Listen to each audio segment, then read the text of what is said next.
Okay, magandang umaga po sa ating lahat, sa ating mga kaibigan sa media. Welcome po sa isa na namang press briefing dito sa Media Center ng House of Representatives, your House of the People.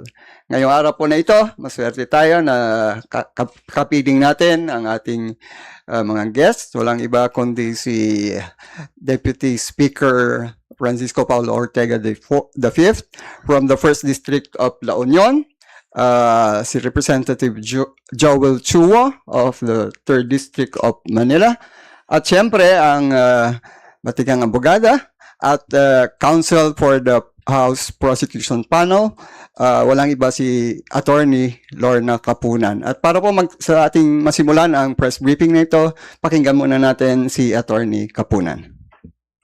Magandang umaga po sa inyong lahat, lalong-lalo na sa mga kasamahan ng walang love life dito. Yesterday, nakita po natin yung summation ng ating Chairman Jinky on Article 4 grave threats.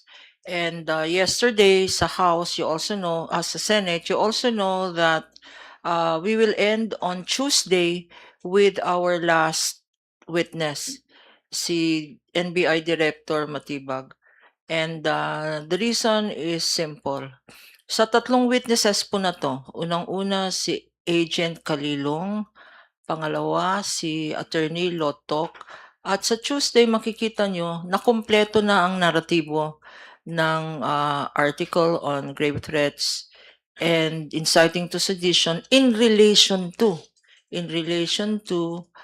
the impeachable offense of betrayal of public trust, a culpable violation of the Constitution, and other high crimes. So, wag po natin ihiwalay yung grave threats at saka yung inciting to sedition kasi ang pinapalabas po sa mga hearings natin elements of the crime. Hindi po ito criminal case, impeachable offense po ito. Kanya pag sinasabi nila na ano ba tong investigative report, bakit ganito, yung po ang investigative report for the criminal case na final ng NBI, 1 count of sedition and 3 counts of grave threats. Kasi 3 counts yung grave threats kasi tatlo ang trineten, the President, the First Lady, and the Speaker Romualdez. Kanya 3 counts of grave threats and 1 count of sedition.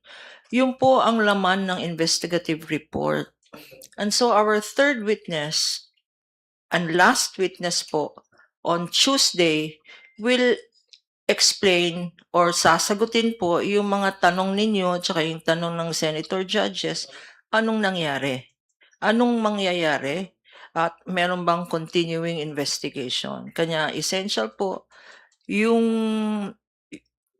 testimony of Director Matibag at hindi na rin po siya dapat nasa conference siya at hindi po siya pupunta sa conference niya para mag-attend sa Senate impeachment hearing. I-summarize ko lang po, bakit tatlo lang? Unang-una, si Agent Kalilong, nakita niyo naman, technical, kasi electronic evidence po yan. Dapat pinakita step by step kung bakit authentic yung record ng press conference or press briefing ng Vice President. So, authenticity po at provenance, yung source, yung chain of custody ng prosecution's evidence. Yung video po na sinabi niya na I have already hired a killer, etc.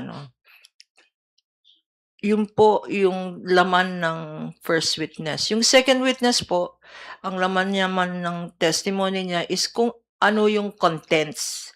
At ang third witness, at sinabi niya na sa Cybercrime Division tapos na yung kanilang investigation at in-endorse na sa ibang division yung Intelligence Investigation Division ng NBI. So, tapos na kami at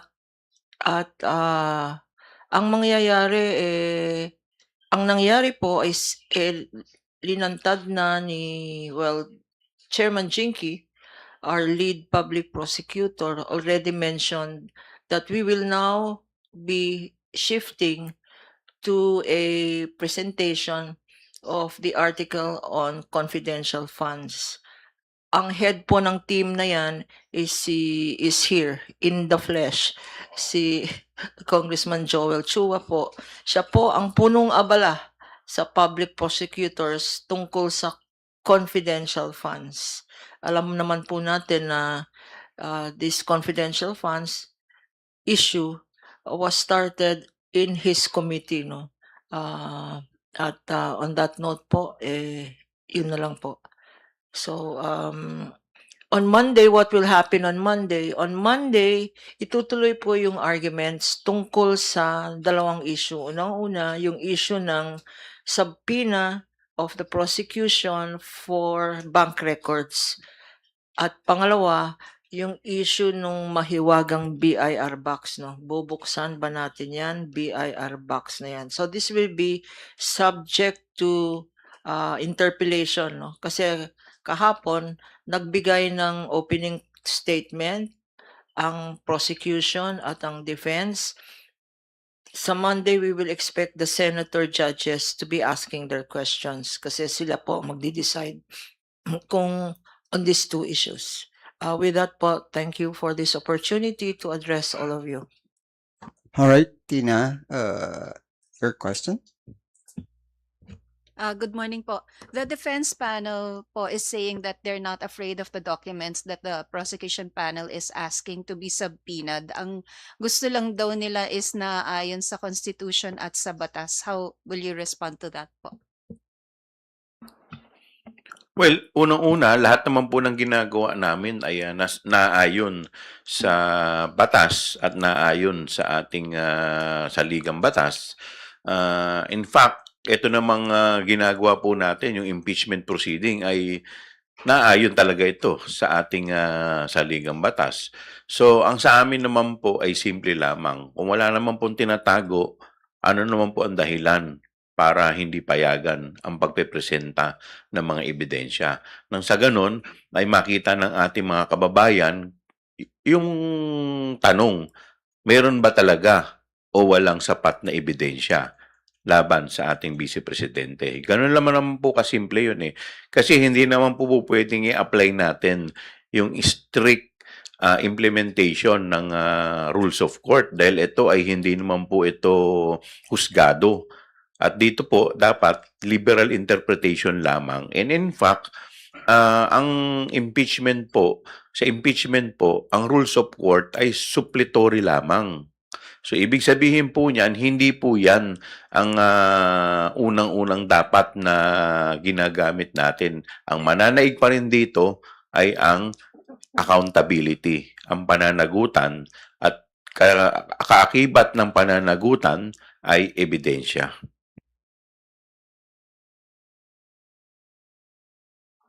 Attorney Kapunan, would you like to react? The documents, itong bank certificates at saka yung BIR,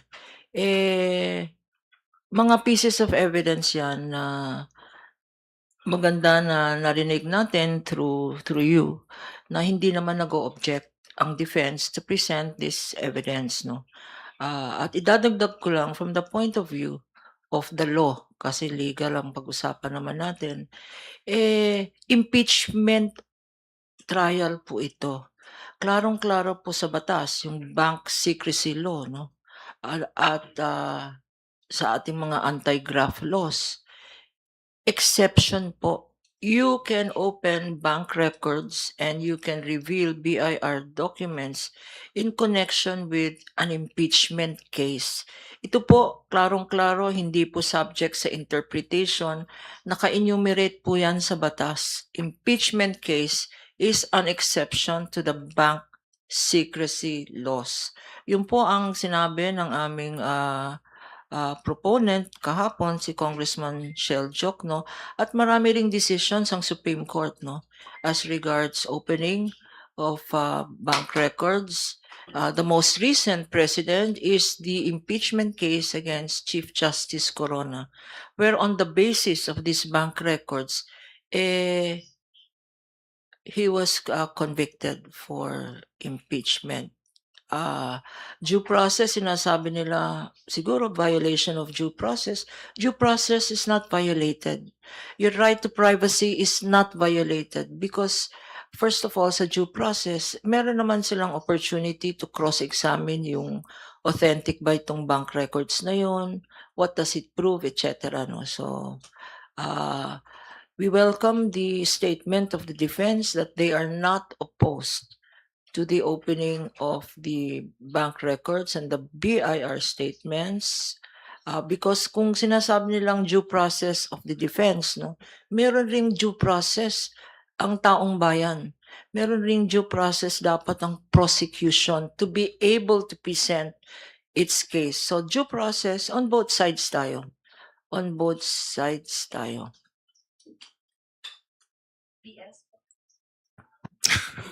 Ang ganda ng pagkapaliwanag nila. Hindi ko pa alam paano ko papaliwanag. Siguro parang yung reaction ko nung umpisa parang, uy, defensive sila, may tinatago. Parang gano'n lang. Pero sabi ko nga sa mga interviews saka usapan natin kahapon, nandito na tayo eh. Nandito na tayo sa impeachment trial, di ba? Trial of the century. Pero sabi ni Kong Joel, baka trial of the year. Pero andito na tayo, so sana wag na nating hayaan na parang ang dating niya seke. Yung sa mga nakaraan na ilatag na po natin lahat. Pag-usapan na po natin lahat. Kung total, handa naman both parties. Tanggap naman nila kung ano man ang maging desisyon ng impeachment court. So, 'di ba? All out na tayo. Andito na tayo eh. Nabanggit na rin po ito before, yung fishing expedition. Dahil sabi ng defense, hindi naka-attach sa Saballa and Cabrera complaints yung documents na hinihingi ngayon ng prosecution. But would it have been possible for the complainants to attach those documents considering na meron nga pong bank secrecy law? Unang-una tapos na yung usapin sa complaint. Nasa hearing proper na tayo, wala nang kinalaman dito yung complaint. And in fact, nandiriinan na sa nakapaloob po yan sa... Attorney Kapunan, NDS, would you like to? Itong bank documents, hindi surprise yan. Matagal nang pinag-uusapan yan. In fact, it is inaccurate to state na hindi yan minention sa complaint, no? Sa Saballa complaint at inulit sa fourth complaint, no? Klarong-klaro po na as ultimate facts kasi. Sa complaint kasi, ang linalagay doon, ultimate facts. Sa complaint, hindi linalagay ang ebidensya. Evidence is a matter for the court. Or in the case of the House Committee on Justice, kanya sinobpina ang evidence sa House Committee on Justice hearings to determine probable cause, no? Probable cause, at doon lumabas ang mga ebidensya. Hindi naman kailangan na i-attach sa complaint. At saka nagiging mutan academic na yan because sa pre-trial, na-mention na natin na isasabpina, riniserve natin. Kasi both parties may reservation. Ang ibig sabihin ng reservation? No? Yung reservation, kasi requirement po sa batas, no? At saka sa rules of court and rules of pre-trial ng Senado, kung hindi nakalista ang mga witnesses ninyo or hindi naka-mention yung mga dokumento ninyo, hindi nyo na mapipresenta yan. That's why, pag na-notice nyo po, and I'm sure you've noticed, pag may pinapakitang ebidensya, sinasabi ng either prosecution or defense, previously marked ito. So, kagaya ng video on the Vice President, yung sinabi niyang, I've hired an assassin, may marking po yun, Exhibit P-4-10, na ginamit rin. Although meron silang sariling video, yung video po namin ang ginamit ng defense. So, hindi na nila pwedeng i-question yung tampered, spliced, artificial intelligence, etc. Admitted na yan. Kanya nga kami nagsabi, ay, admitted na pala ito. At saka gusto ko lang para maintindihan ninyo lahat, no? Kasi mahaba ang discussion on implied admission daw. Bakit pa magpo-prove kung impliedly admitted na ng Vice President that and the defense that these statements were uttered? Ang mga nagsasabi sa na experts, hindi lang implied admission ito, confession. Hindi ba tayong mga lawyers at tayong mga ordinary citizens, pag nag-confess na yung tao, ano yun? Di ba? Nag-confess na siya, oo, ginawa ko to. Pagkatapos nung video na yon, meron pang mga pinakita ang prosecution, seven videos na ulit-ulit na admission against interest, pero more ang sasabihin ko diyan, hindi lang admission yan, confession siya. I am guilty, sinabi ko talaga yan. Sinabi ko yan kasi threaten ang pamilya ko. Sinabi ko yan kasi binibitray ng administrasyon na to ang trust ng mga tao. Sinabi ko yan kasi lahat ng mga congressman na kurakot. Anong ibig sabihin nun? Confession na sinabi niya lahat. So interpretation na yan or discretion na yan ng senator judges. Ang pinapalabas nila, issue po ito, inakyat nila sa Supreme Court itong mga legal issue na no ultimate facts, fishing expedition, etc. Gusto ata nilang palabas na huwag na tayong mag-usap dito sa impeachment court kasi meron naman kaming pending na petition sa Supreme Court. Wag naman sana kasi meron tayong separation of powers. The impeachment, the one who can acquit, who can try and then convict or acquit is not the Supreme Court. It is the Senate acting as an impeachment court. Dito na sila magpresenta ng ebidensya at wag na silang maghintay ng oral arguments pa sa Supreme Court. Yun lang po.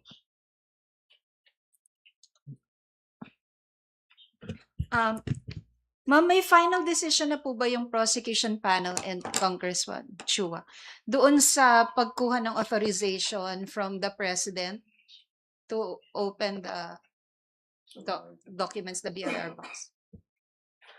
This is a matter of strategy na pag-uusapan pa ng public prosecutors at kami po sa private counsel for the prosecutors, pag-uusapan po natin if it is still necessary, no? Because siguro ang ginagawang nilang batayan, yung statement ni former BIR Commissioner Henares, nung nag-testify siya at pinakita yung BIR documents, meron ng written permission ang President, no? But it is just a matter of fulfilling a requirement if required by the impeachment court. Kung required yan ng impeachment court, the prosecution will do what is necessary and legal as determined by the Senate impeachment judges. Well, kagaya po ng sinabi ni Attorney Capuna na legal strategy po yan. But in any event, syempre, i-explore muna natin yung ibang option. Kung hanggat maaari, syempre, ayaw naman natin na guluhin pa ang ating executive pagdating dito dahil marami rin namang ginagawa ang ating Pangulo. At kung may iba pang option, may iba pa kaming mga pupwedeng gawin, yun muna ang i-explore namin. Kapag pinasabina po ba ng impeachment court yung documents na hindi Karapatan po nila yan, ano? Everybody has a right to question, ano? It is the part of due process. They can, of course, question. We cannot predict how the Supreme Court decides, but on the part of the prosecution and the state, and the prosecutors representing the Republic, the state, no, we're very confident. We're very confident that we will be, we are on the right side of history.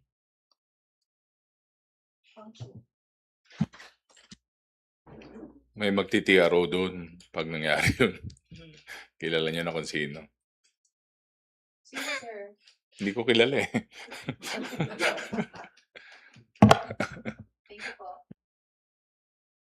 Alright, Haji. Good morning po. Alam na po ba ni Director Matibag na sasalang po siya sa Tuesday at saka kumbaga magko-conflict po siya dun sa schedule niya sa Bangkok, Thailand para sa regional summit? We have discussed this with where our public prosecutor, our lead public prosecutor, Kong Jinky, has discussed this with us and with Attorney Director Matibag, and he is ready. He is ready. Ready pa nga siya today, this week, pwedeng Monday, pwedeng Tuesday, no? Hindi po narinig naman natin yung mga pronouncements sa House, no? Sa Senate, I'm sorry, where it was expressed that the impeachment must be given paramount importance compared to all of those conferences. Naintindihan po naman ni Director Matibag, it was just a function of scheduling. It was not that he refused to go. It was just a matter of scheduling. Kasi importante rin yun, yung conference na yun, no? Sa international conference, kung saan ipapakita sa conference na yun. I think it had to do with terrorism, cybercrime, I'm not sure, no? But we are still a republic that follows the rule of law. Our NBI, our justice system, our prosecutorial enforcement system is alive and well, no? Kasi naririnig nila sa mga newspapers, ang daming nangyayari dito, no? Baka sabihin na nila third world underdeveloped country tayo, na law of the jungle tayo. Hindi naman po. And that, I think, was the importance of that conference, to show that all is well here. There is rule of law here. And even I don't want to answer. I'm not the spokesperson of Director Matibag, but short answer to your question, yes, he will be here on Tuesday. Okay. Talon lang po ako dun sa next article, although of course mauuna nga pong sumadang si Attorney Matibag. Akong Joel, can you walk us through pagdating po ba ng presentation ng confidential funds, muli pong aalingaw-ngaw sa mga kababayan po natin, yung mga naunang recipients di umano nung confidential funds, like for example, sina Milky Sequoia, sina Kokoy Villamin, sina Mary Grace Piatos, of course. Well, siyempre, parte sila sa mga nais natin na mailabas. At ako naniniwala, inaabangan din ito ng ating mga kababayan kung itong mga pangalan bang ito ay totoo o nag-i-exist ba to o hindi, o ginamit lamang ito para pagtakpan yung liquidation nila ng mga pera. So lahat naman tayo nag-aabang kung ano magiging tugon dito ng defense. Kaya hindi lang po yung mga kababayan natin ang nag-aabang dito, maski kami rin po sa prosecution ay nag-aabang din. Yes, Pao? Balikan ko lang saglit yung unang tanong mo, no, na kung bakit importante na nandun si NBI Director Matibag, kasi siyempre, alam naman siguro ng taong bayan to, no? Nasa kanya po lahat yung full access sa mga record, sa mga importanteng dokumento ng NBI. So sobrang crucial po yung pag-upo niya. Siguro naintindihan din po natin na nung nakaraang Senate presidency ni former Senate President Alan, medyo meron po silang konting friction, at nakita po natin yung kahapon sa mga statements, sa mga manifestations. Pero sana mapag-usapan nila yon at makita ng impeachment court yung halaga, kasi sa prosecution side sobrang importante po yung pagiging pag-upo na witness ni Director Matibag, no? Dagdagan ko lang din yung kay Joel, kasi nung hearings pa nung time na si Kong Joel ang chairman. Ikaw pa rin ba chairman nung 19 Congress? Siya chairman. ano yan, literal, parang ano yan, yan ang merienda natin nun, yung mga pangalan na yan. Isa-isa nating kinuha sa sa PSA. Kung nag-e-exist yung mga yan, halos 200, 300 po yata ang hindi nag-e-exist dun sa mga pangalan na yan. So, andito na tayo. Sabi ko nga, ito na yung perfect stage. Ito na ang pinaka-importanting part. So, sana po, sabi nga ni Kong Joel, mailabas po lahat ng mga to. Idadagdag ko lang, no, one-liner lang, no. Sa dami naman kinain kong ensimada at saka Well, unang-una kaya nga kami humiling sa ating impeachment court na payagan ang wikang Tagalog para mas maunawaan ng ating mga kababayan. Pero bukod po dyan ay hindi lang naman yung mga numero ang inaabangan ng mga kababayan natin. Inaabangan din nila yung mga testigo na ipipresenta natin. Isa na nga dyan, si Ramil Madriaga, na matagal nang na gustong marinig uli ng mga kababayan. At ngayon, syempre, may mga pagkakataon na siya ay mako-cross-examine, mache-check na yung kanyang mga sinasabi. So, tingin ko, ito na rin yung pagkakataon na, at marami naman kayong aabangan dito na siguro masasabi natin, meron pa kaming binebet na baka makadagdag din sa interest ng ating kababayan para mas tumibay ang mga statement ng ating mga testigo. All right. Any other questions from our friends from the media? Clarifications? Bernard?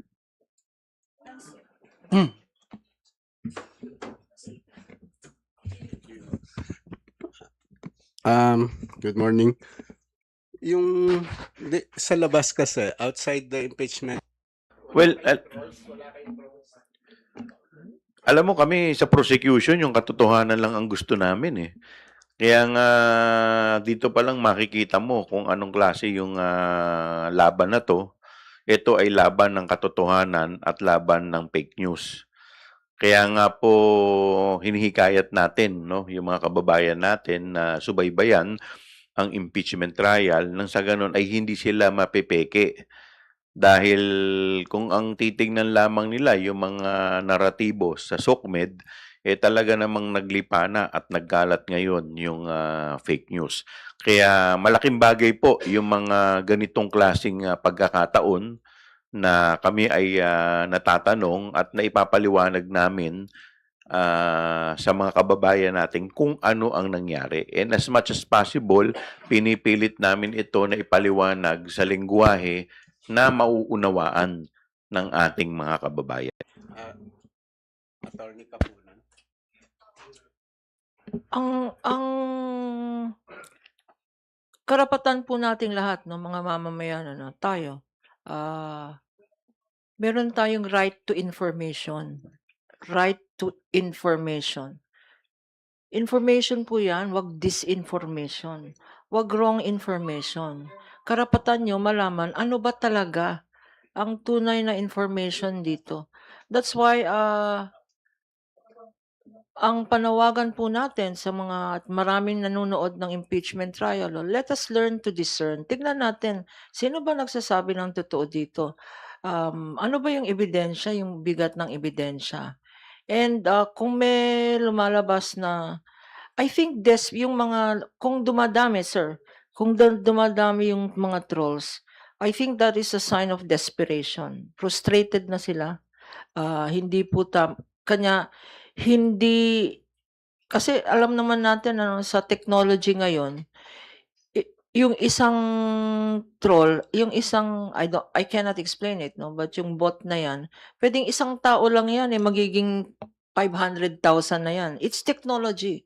It's a function of technology. So let us not believe that the public sentiment is in favor of the defense, is in favor of corruption, is in favor of misuse of public funds, is in favor of sige na nga, lahat naman kayo magnanakaw eh. Pabayaan niyo na yan, maliit lang naman yan eh. Kung mga contractor dyan eh, bilyon-bilyon eh ito. Anong pinag-uusapan natin? Accountability po ang pinag-uusapan. So yung sinasabi niyong they are winning the social media, hindi po totoo yun. Hindi po totoo yan. Ang mananalo dito, tayo, kayo. You in mainland, kayo in legitimate media, you also have the obligation, ano. That's why I'm also issuing this challenge. Dapat mag-self-police rin ang media.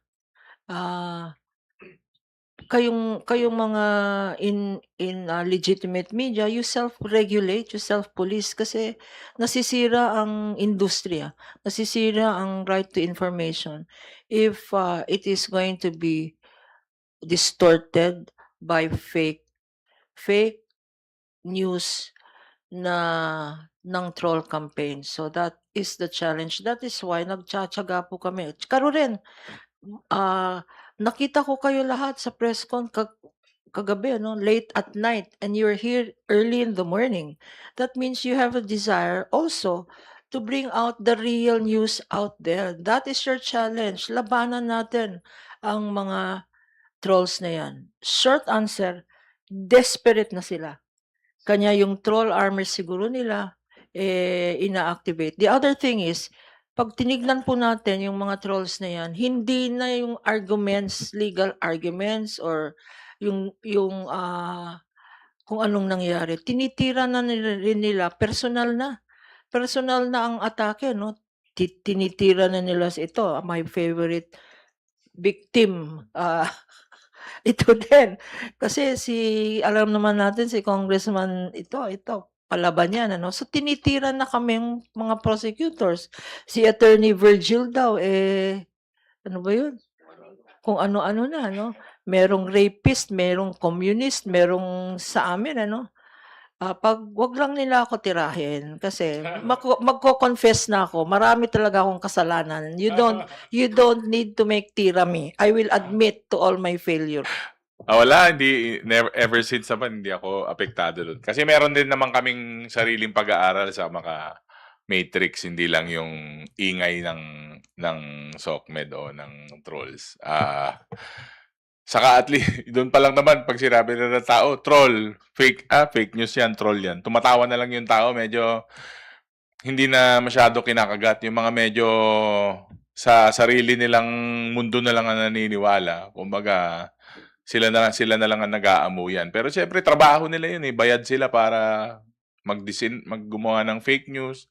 Bayad sila para magkomento ng masasakit. Although, hindi naman, like ako personally, never naman akong naapektuhan sa mga ganon. Saka mabait ako. Si Joel, medyo pinagtatawanan na namin. Pero nung umpisa nung kalakasan yan, parang medyo, pero ngayon wala na, talagang medyo na-immune na kami. Pero sabi ko nga, iba po yung resulta ng mga individual saka collective na pag-aaral namin. At sabi ko nga, wala naman tatalo sa the truth is true and the truth is real. So doon natin po pagbabasihan yan. All right. We now recognize Isa, pero kahit 2 or 3 po pwede. Simple question lang. Magandang umaga po sa inyong lahat. Meron pong interview kay dating Congressman Attorney Neil Tupas Jr. Dati rin po siyang prosecutor nung pong Corona impeachment trial. He expressed concerns daw po kasi do sa strategy ng prosecution sa ongoing impeachment trial kay Vice President Duterte dahil mas pinili pong unahin yung hindi strongest article, yung pong kill threat o yung grave threat ni Vice President Sara Duterte. And sana daw po inuna yung issue ng graft, corruption, bribery, and unexplained wealth. Your reaction po, your thoughts po about this. Thank you po. Kakaumpisa pa lang naman, 'di ba? Kaya nga nung a few days ago when the prosecution nakita po nila na hindi na po kailangan isalang si Attorney Zulaika, na hindi na kailangan isalang si Captain Bello. 'Di ba? Sabi ni Attorney Lorna, sabi, hindi na kita kailangan. Doon ka na sa kanya. Hindi naman na pinasalang, 'di ba? Kung nakita natin yung nung sabi niya, ano yung term mo, tita? Hurdle. Nung nag-hurdle yung prosecutors, syempre nakikita naman nila na kailangan surgical. Kumbaga, kailangan mo i-trim yung mga hindi na kailangan. At saka well-established na po yung mga ebidensya. Actually, tumulong pa nga po yung defense sa pagko-confirm nun, no? So, um, ano naman yan eh, dynamic yung nangyayari sa impeachment. Hindi yan, tingnan nyo nga, yung mga ilang araw pa lang, ang dami ng changes na nangyari. Hindi naman yan susunod ayon sa gusto ng kung sino mang partido eh. Dynamic yan. So, di ba? Tignan natin yung mga susunod na araw. Ang maa-assure ko nga lang, nakahanda tong team para dyan sa kahit anumang changes. Yes. Baka po may reaction kayo. Ang determination of which article to go first, hindi po random yan. Matagal po ang deliberation, matagal ang evaluation, at as I said earlier, 2 or 3 nights ago, we submit to the wisdom.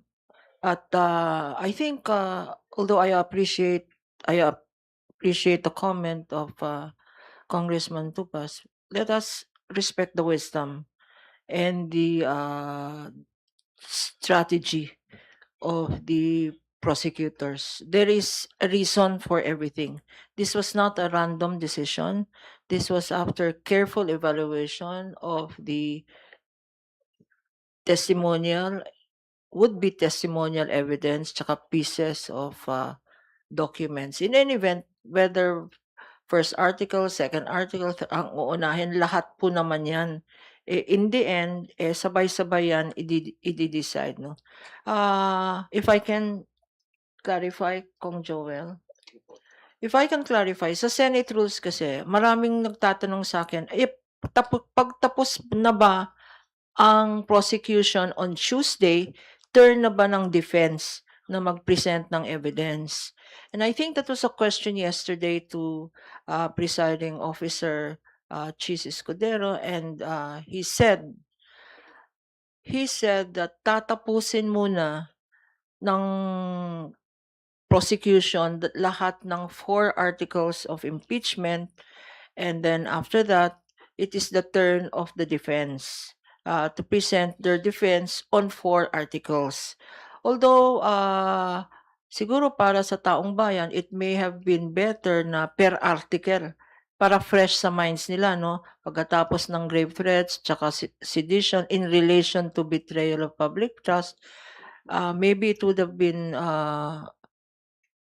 it would have been better for the public na defense na agad, no? Pero tama rin yung decision ng presiding si Judge Chis, kasi dapat makita ng taong bayan at the end of the presentation of the 4 articles at the end of the presentation of the defense, meron ba nga ba silang ebidensya?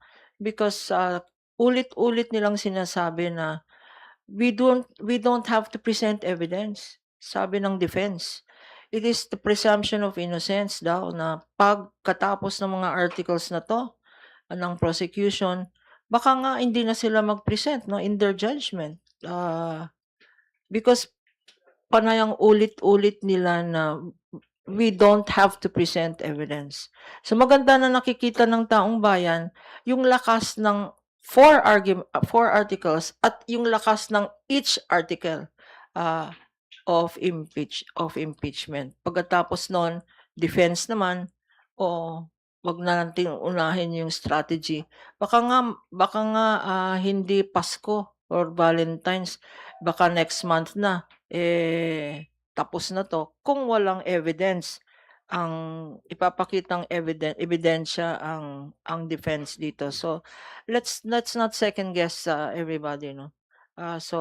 We thank the congressman for his opinion, but please rely that the public prosecutors, hangang-hanga nga kami sa public prosecutors at it is the private prosecutors that's learning a lot from them in terms of service, in terms of talagang yung passion nila yung passion nila at saka yung talagang accountability 'no, ang issue dito.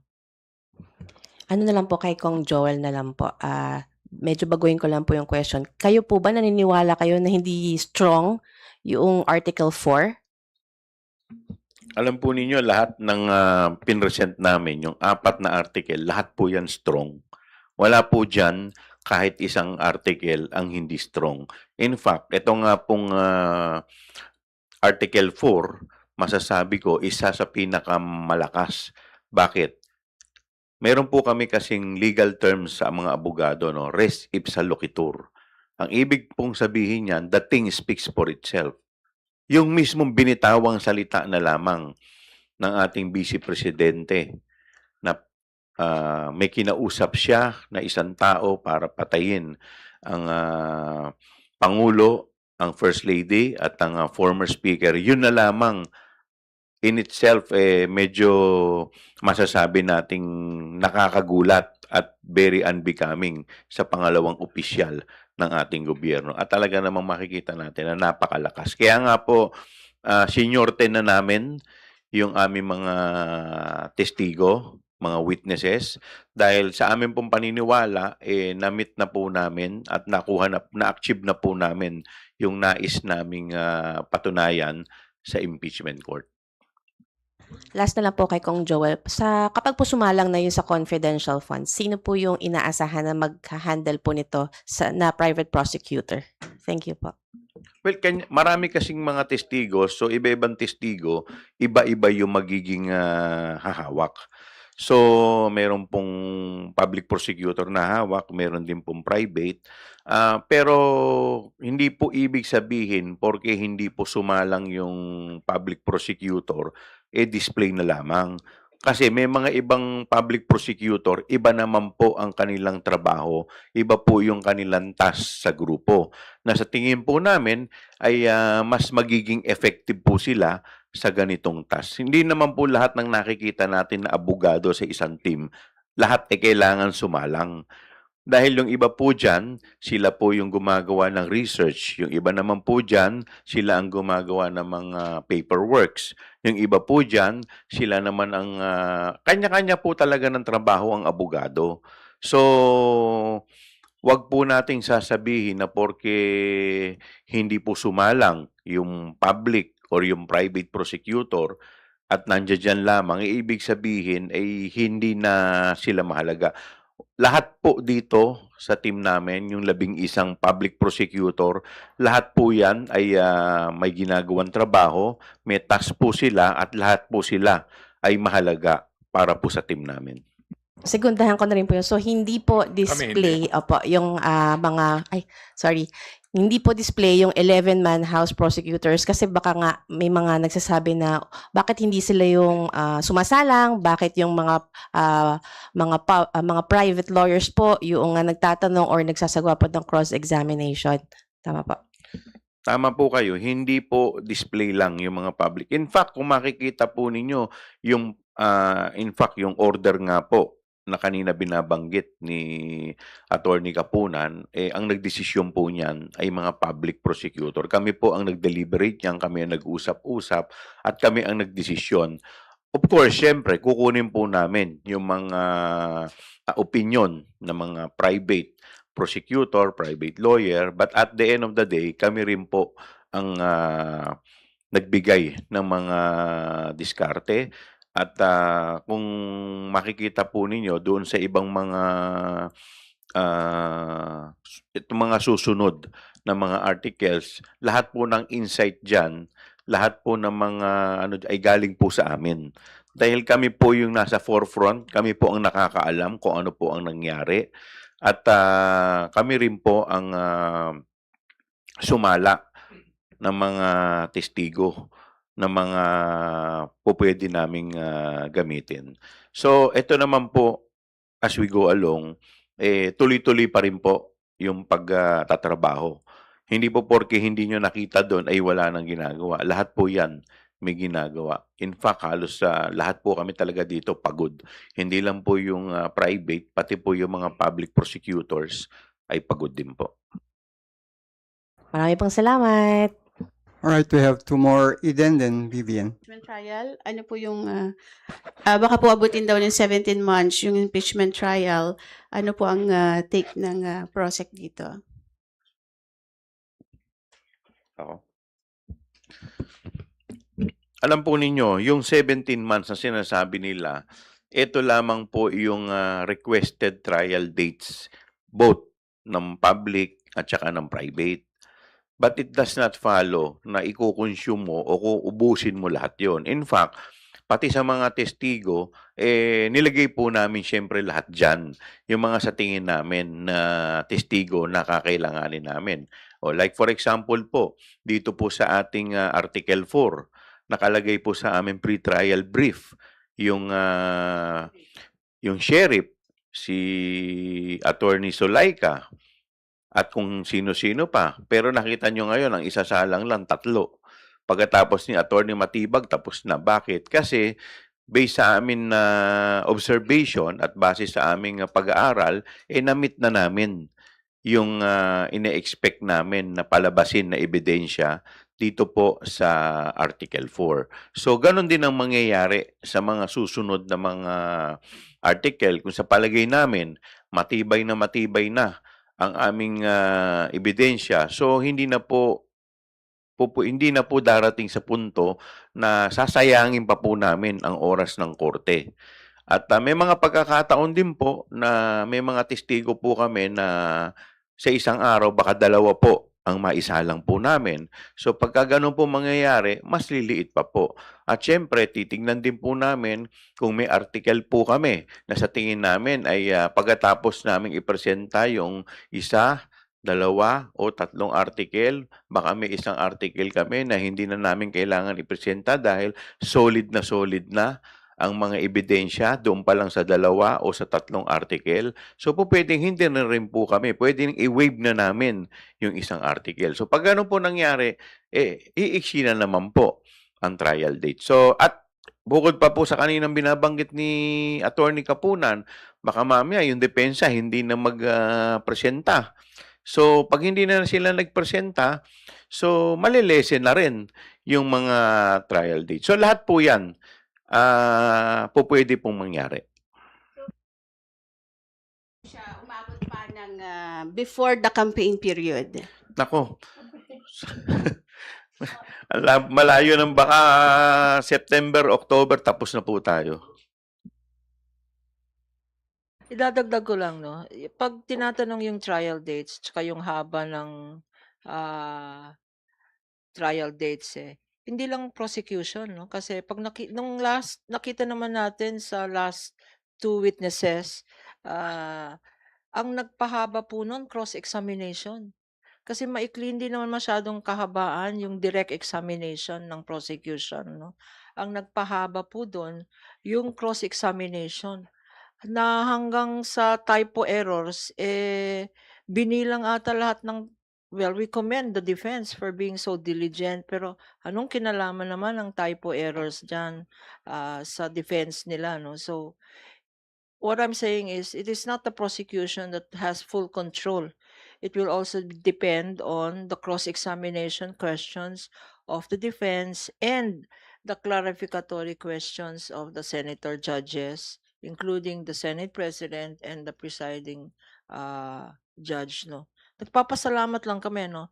We have seen. I'd like to say really thank you to our presiding judge because for us practicing lawyers, klarong-klaro po yung mga decisions, yung mga calls niya, no? Because sa Senate rules, it is the presiding presiding officer who can rule on motions, who can rule on arguments. Pwede niyang sabihin, let's stop this debate. At we are very appreciative that our presiding judge really is very cognizant and very appreciative and is very knowledgeable not only about the law but of the facts of the case. Siya nga po nagkasabing nasa page 52 yan or nasa exhibit ganyan yan. So, yun ang nagpapadali rin ng proceedings, ng trabaho at proceedings sa Senate impeachment trial. So, thank you also to the senator judges, no? for clarificatory questions. Kanyari napaikli ang aming presentation on grave threats and inciting to sedition because very helpful rin ang mga clarificatory questions na propound ng mga senator judges.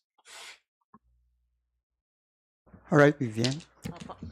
Good morning po, Kong Joel. Nabanggit po ninyo na pwedeng i-waive ang isang article. Is the prosecution considering that or seriously considering that at the moment? Kasi parang nabanggit na at least dito sa first na ipinresent po na article ay na-establish na yung mga gustong i-establish ng prosecution. Well, titingnan natin kung ano mangyayari sa mga susunod pa na article.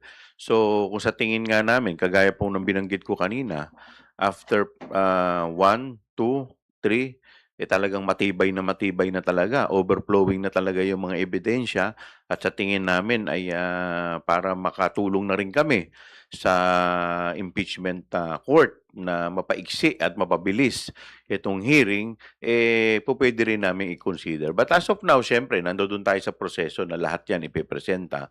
Ito namang sinasabi ko lamang, puro possibilities. Kagaya po na nangyari po ngayon, napaiksi po tayo na 3 testigo lang nakita natin na matatapos na kami dahil kagaya po ng sinabi ni Attorney Kapunan, mahusay po yung pagkakahandling ng ating presiding officer at maganda rin yung mga tanong na binabato ng mga senator judges na makikita mo na talaga rin naman diligently ginagawa rin nila yung kanilang mga trabaho, nag-aaral din sila. Yung Kami po ay counsel for the respondent under direct control and supervision of the House Panel of Prosecutors. Although we are counsel, the decision will really lie with the public prosecutors, no, because we act under their control and supervision. And it's a matter of strategy. It's a matter of strategy. Hindi ibig sabihin na pag pinaikli ang presentation ng witnesses, pag nag-subtract kami ng mga testimony, nawi-weaken case. Correct. Kay Corona, no? Panahon ni Corona nga, ang dami nilang articles, ang dami nilang counts.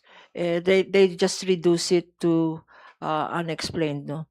And non-declaration of wealth, no? So, it is a determination to be made collectively. Pag nagpapasalamat nga si Kong Jinky, no? At the end of the day, pag ini-interview nyo, she always says, this is a collective, collegial effort of both the public and private prosecution. So that decision will be made when it will be made. Si Kong Ortega nga gusto niya itong article na grave threats, decide na natin yan kasi klarong-klaro naman, di ba, Kong? Iba-iba nga po. Very dynamic, sabi ko nga. Like ako, para sa akin, mas mabigat yung Article 4. Yeah. Pero karamihan po like yung mga nasa tao sa gobyerno, mas mabigat sa kanila yung sa confidential funds. So, iba-iba po talaga eh. Sana nga po, kung pwede ko lang kayong dalin at makita ang kwento behind the scenes sa nakikita ko sa holding area namin, marami kang matututunan, saka marami kang ma-obserba lalo sa mga huddle nila. Saka, actually, nakikita mo rin kung ano yung mga paborito nila merienda behind the scenes. So, sabi ko nga, maraming kwento behind this impeachment. Not only sa legal strategy, sa diskarte ng prosecutors, even sa defense, di ba? I'm sure maraming tanong ang media, pero marami rin pong hindi maaring sabihin nga tong mga prosecutors. Siguro po, equally may weight nga po lahat tong articles na to. And sigurado po namin na yung the evidence will be screaming, saka yun po ang basehan talaga namin sa lakas nung kaso na to. Can I just add, and I think I have to add this, Hindi ibig sabihin na kasi mainit ang mga arguments, mainit ang debate sa impeachment court, nag-aaway ang ang prosecutors at saka ang defense lawyers, no. 'Pag nakita niyo naman sa start, no, nung 'pag wala pang camera, naku, embrace kami, even sila the spokes, kayo, no. We and I think that's a sign of mutual respect. And that is why I'd like also to thank, no, even kagaya kahapon si Attorney Sison, no, mentioned me and mentioned my manifestation. Pagkatapos nun, embrace naman kami. So it is not it is we are adversarial, but we are not enemies. So and I guess both sides, on the side of the prosecution, we just want the truth to come out. And we are optimistic that that as well is what the defense will achieve to do. With that in mind, we think that with this cordial relationship of the prosecution and defense, we think that we can hurdle. We can hurdle any legal obstacles along the way, no. Siguro as we go along the trial, mapapa-lessen. Sabi nga ni Bam Aquino, bakit puro lawyers lang, no? Let's hear the witnesses speak for themselves without lawyers arguing. Let us speak. Let us see the documents speak for themselves. Sabi nga ni Kong Joel, res ipsa loquitur, hindi na kailangan ng legal calisthenics. As the relationship of the prosecutor and defense is cemented, I think there will be less legal gymnastics on the floor. Paglilinaw din po dun sa nabanggit po ninyo kanina, Attorney Kapunan, na yung testimony ni Director Matibag will answer anong mangyayari, meron bang continuing investigation ng NBI. Are you pertaining to the nabanggit po doon sa House hearing na NBI is following leads on alleged assassin in Duterte's threat against Marcos? Hintayin na lang natin yung testimony on Tuesday about as Kong Joel said and Kong Ortega said, the testimony of Director Matibag will complete the whole narrative. Kasi hanging question yung anong nangyari. At yung statement ni Attorney Lotok that said from the Cybercrime Division, this was referred to another division of the NBI. So I think it's reasonable to assume that the story, yung buong storya, malalaman nyo sa Tuesday. And how are you preparing po for that Tuesday testimony of Attorney Matibag? Kasi po, yesterday, medyo nagkaroon ng mga allegations na parang yung dalawang senator judges na parang ini-intimidate daw po, or the announcement on a probe sa infrastructure project, was that an attempt to intimidate senator judges? Wala naman po magbabago sa preparasyon ng prosecutors. Pero ako sinabi ko naman kung ano yung nakita ko lang nung nandun ako nung hearing. Makikita natin may konting friction talaga dahil nga po sa past month na mga nangyaring events, no. Alam po natin 'yon. But again, nakahanda po ang prosecutors. Siyempre, dadalo po si NBI Director Matibag. Inaasahan po natin na sa dating po niya doon, mula sa pagdating niya hanggang sa pag-upo niya, masisigurado ko na medyo mahaba. Medyo mahaba, maraming tanong. Baka hindi pa po siya nakasalang sa witness stand or kakaupo pa lang niya, marami ng tanong ang senator judges sa pagdating pa lang niya. Aasahan po natin talaga yon. And kaya nga po si Chairman Ace nung kahapon, nag-request na rin po ng ginataan na yung bilo-bilo. Kasi alam niya na mahaba yung hapon na yon. So kailangan merong mabigat na merienda. Pwede bang idagdag lang ng konti, no? Kasi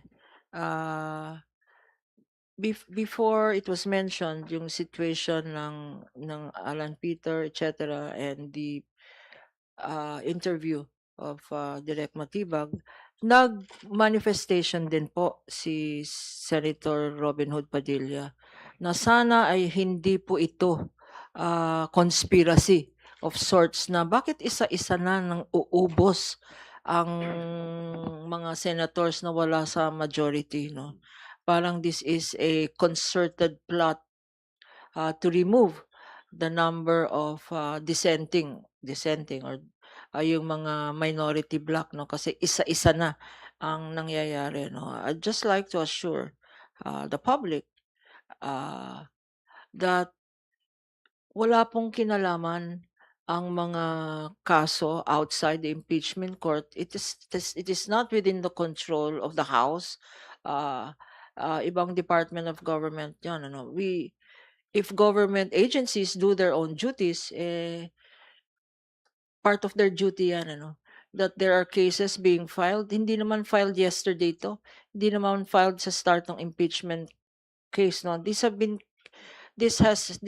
cases that have been pending for long, no.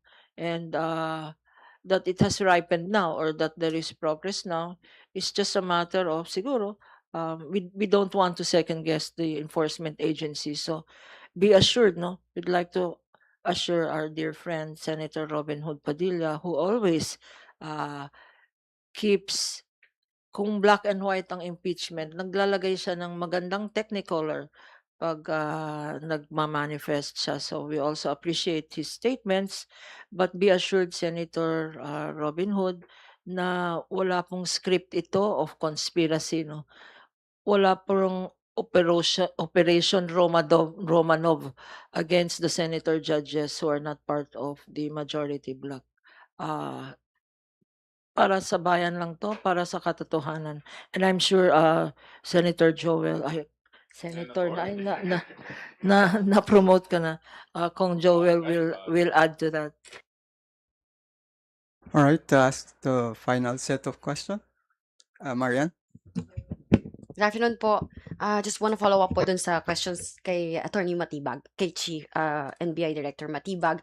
I understand po na dinap po natin na witnesses sina Attorney Zolaika, Captain Belinda Bello because redundant, unnecessary, pero sinasabi nga po natin na napakahalaga po na testigo po ni Director Matibag. Even Attorney Tranquil Salvador po yung dating defense lawyer ni dating Chief Justice Renato Corona, sinabi po niya na si Matibag daw po yung magtatahi lahat ng mga ebidensya. No? Sa tingin niya yun yung mangyayari dahil na establish na nga po authenticity through Kalilong, Jeremy Lotok, yung kanilang investigasyon. And Attorney Kapunan, you were saying kanina, nahintayin na lang po natin yung testimonya on Tuesday dahil siya po yung magkukumpleto ng narrative. Yung hanging question, hindi lang po kung sino yung nakausap na yung lead doon po sa kontratang assassin. Si Attorney Matibag din po ba ang sasagot? Kasi si Attorney Lotok kept on saying na yung focus doon ng investigation nila grave threats lang ang about kung may Operation Romanov Intelligence Service, director na lang po namin ang inyong tanongin. At Senator Gatchalian, may nakausap bang mga grupo na naniniwala sa mga pinagsasabi ng kabilang grupo? Makakasagot lang Intelligence Service, director na lang po namin yung sasagot niyan. If may nakausap bang ang NBI regarding inciting to sedition, director na lang din po ulit Intelligence Service namin makakasagot dyan. Gaano kabigat po etong testimonya ni Director Matibag para isa lang pa rin natin siya even if sinasabi natin na unang dalawa ay sapat na? Isa lang masasabi ko, mabigat. Earth shaking. Ground shaking, ma'am. Gaano kabigat, ma'am? Like, can you expound lang po? Ano yung aabangan ng tao on Tuesday? Ano? Off the record? Love advice na lang bigay ko sa iyo. Yun ang masasagot ko, no? Because I cannot preempt the testimony of the witness. Wala namang script ito, no? So he will say what he needs to say. Baka sasabihin nila may script na naman, may binabasang script na naman ang prosecution witness. Wala po. Sa katotohanan lang siguro. I mean, punta lang kayo sa Tuesday. I guess ulitin ko lang yung sinabi ko kanina, no? Being the head of the bureau, he has the access. He has access to all of the records sa lahat na to. Kumbaga, he has the keys to the castle eh. So, kung meron namang